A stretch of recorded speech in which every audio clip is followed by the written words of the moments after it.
push to clear out the largest encampment in the county along the San Diego River. Details coming up. A local attorney is part of the $4 billion settlement that's close to being reached involving victims in the Maui fire. The Foo Fighters are in San Diego. We're bringing all the sights and sounds leading up to tonight's concert. The strength of a family is helping a local doctor survive glioblastoma. A special proclamation in honor of giant pandas debuting at the San Diego Zoo. CBS 8 News Live at 6 starts right now. Encampments are popping up along the San Diego River, and now we're learning the city of San Diego has secured millions of dollars in grant money to clear them.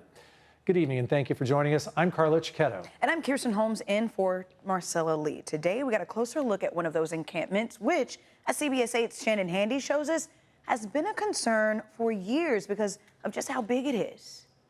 It's called the Island, an encampment that sits just underneath the 5 freeway. It's pretty well hidden, which is why a lot of people don't even know it's here, even though it's the largest encampment along the San Diego River. Using a drone, you can see from above what drivers rarely notice below, a large encampment underneath the 5 freeway near SeaWorld Drive.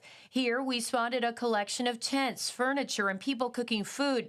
We even saw some being transported back and forth on a boat, making it appear more like a village than a homeless encampment. Now there's probably at least 40 people living on the island. Sarah Hutmacher would know. She's the chief operating officer of the San Diego River Park Foundation. She and her team visit the island twice a week doing surveys and passing out care kits. Socks and toothbrush and wipes and snacks. The foundation first recorded the encampment in the summer of 2020. Though people have come and gone since then, Sarah says it's grown considerably and is now the largest encampment along the San Diego River, contributing to an estimated 20,000 tons of debris. Right now, it's hard to tell how much of it is trash and how much of it is people's belongings, but we estimate that there's probably about 40,000 pounds of debris on the island. Sarah says not only is the island an environmental concern, but a health hazard as well, especially during heavy rain. The island is inundated and people lose hopefully just their property, but it's also just a really dangerous place where there could be potential for even worse things to happen. CBSA has covered rescues in the area before. Now efforts are underway to clean it up.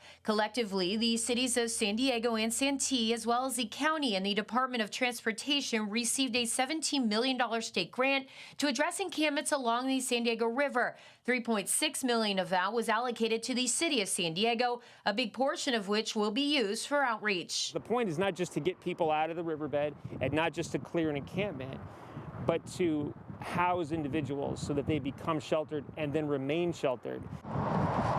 Kendall Burdett is an outreach specialist with PATH, a nonprofit that works with the unsheltered. His job is to help people on the island find alternative housing options and wraparound services before any cleanup can begin.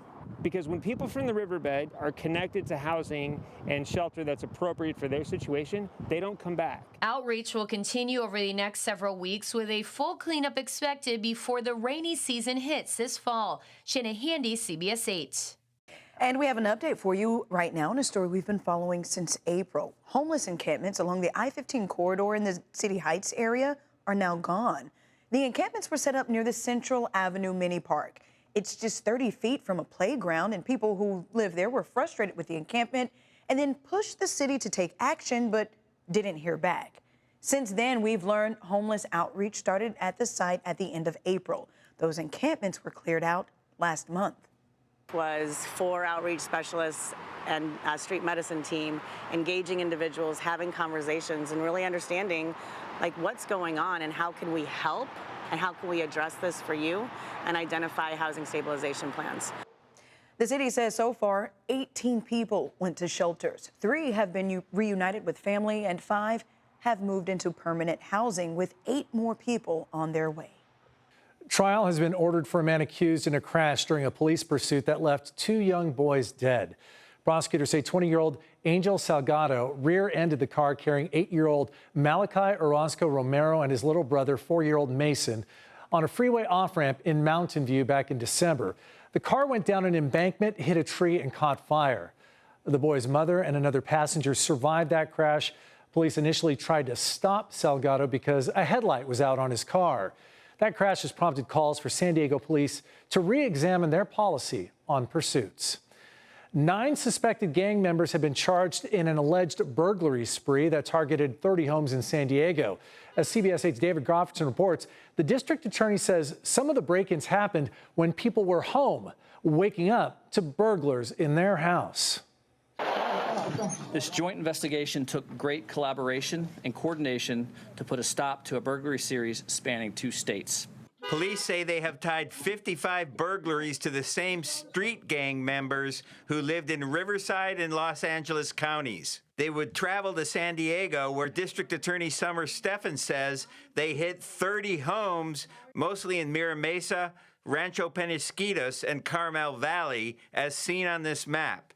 These are outside of San Diego County burglars that are coming into our neighborhoods to do this harm. 9 defendants are charged with 32 felonies, 8 have been arrested, and 1 is still on the loose. A common pattern is that they would break out a rear sliding glass window, target safes where valuables are kept, and take as many items of value, mainly money, cash, gold, jewelry, expensive designer bags. Prosecutors say multiple handguns and assault rifles were stolen and found to be in possession of some of the gang members. Enters pleas of not guilty, deny all allegations. 2 of the defendants appeared in court Wednesday afternoon, pleading not guilty. The prosecutor said during one burglary in Rancho Penasquitos, the homeowner woke up and chased the burglars away. He comes downstairs to find his rear door smashed, glass everywhere, and he sees a masked individual inside his home. He then relays to law enforcement that he actually has a 15-month-old that is regularly at the home. The defendants will be back in court next week for a bail review hearing. If convicted on all counts, the sentences for the 9 defendants range from 8 years to 35 years to life in prison. At the downtown courthouse, David Goffredson, CBS 8. Thank you, David. Well, Rady Children's Hospital nurses have rejected a tentative contract agreement for the 3rd time. The union representing the nurses says while the agreement had some improvements, it did not, quote, sufficiently address the critical issues of wages and high medical premium costs. The hospital says it's disappointed in that it believed that the deal was the best path forward. Victims of the Maui wildfire have reached a tentative $4 billion settlement with Hawaiian Electric and others. Tomorrow marks 1 year since the wildfire destroyed the town of Lahaina and killed more than 100 people. CBS 8's Abby Black talked with a local attorney involved in that lawsuit about the massive settlement. It's hard to imagine, but many of us here in San Diego woke up 1 year ago to see those horrific images of Maui on fire. San Diego-based attorney Jim France is the co-counsel representing the victims and their families in the Maui fires in this $4 billion settlement. He blames Hawaiian Electric and others and is demanding change to keep this from happening again. We lost 102 souls in this fire. Should never have happened. Among those who died, thousands of businesses and homes were destroyed, causing $5 billion in damages. Hawaiian Electric, Spectrum Oceanic, Bishop Land, and state and county agencies have agreed on a $4 billion settlement. Attorney James France has fought SDG and PG&E and held them accountable in previous devastating wildfires. He says in his near 50 years in the courtroom, this is one of the worst cases of conscious disregard for safety, he says. France says that Hawaiian Electric and others ignored the warning signs to clear the brush and maintain it. The poles were hollow, which caused them to snap like matchsticks. There was a red flag warning, yet power was not de-energized and countless violations. France wants Hawaiian Electric and others to be punished and is demanding safety changes, including building utilities underground and justice for victims. This is a terrible, terrible situation. The misconduct of the defendants is reprehensible, it's despicable, and is subject to punitive damages. France says that there are 800 victims involved in his lawsuit and 12 families who lost loved ones. Hawaiian Electric sent me a statement saying that it will pay nearly $2 billion as part of the agreement, and this does not mean that they're not accepting responsibility. The president and CEO of the utility says, in part, our objective is to make sure a tragedy like this never happens again, and we mahalo many partners who are working with us shoulder to shoulder to ensure Hawaii's communities are safe and resilient.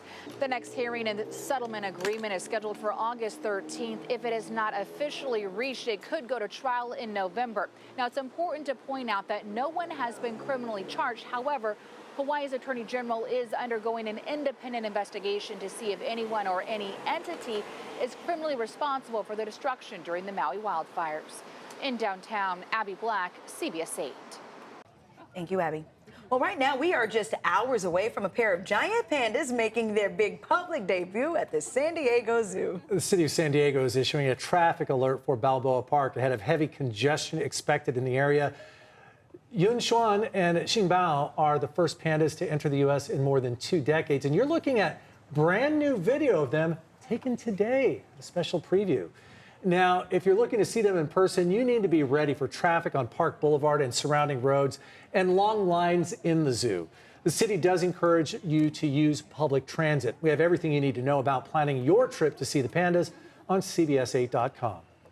California's Governor Gavin Newsom and first partner Jennifer Siebel Newsom are set to be at the San Diego Zoo for the pandas' debut tomorrow. Newsom is also marking the big day by declaring tomorrow as California Panda Day. In his proclamation, Newsom says the conservation collaboration is part of California and China's long history of working together.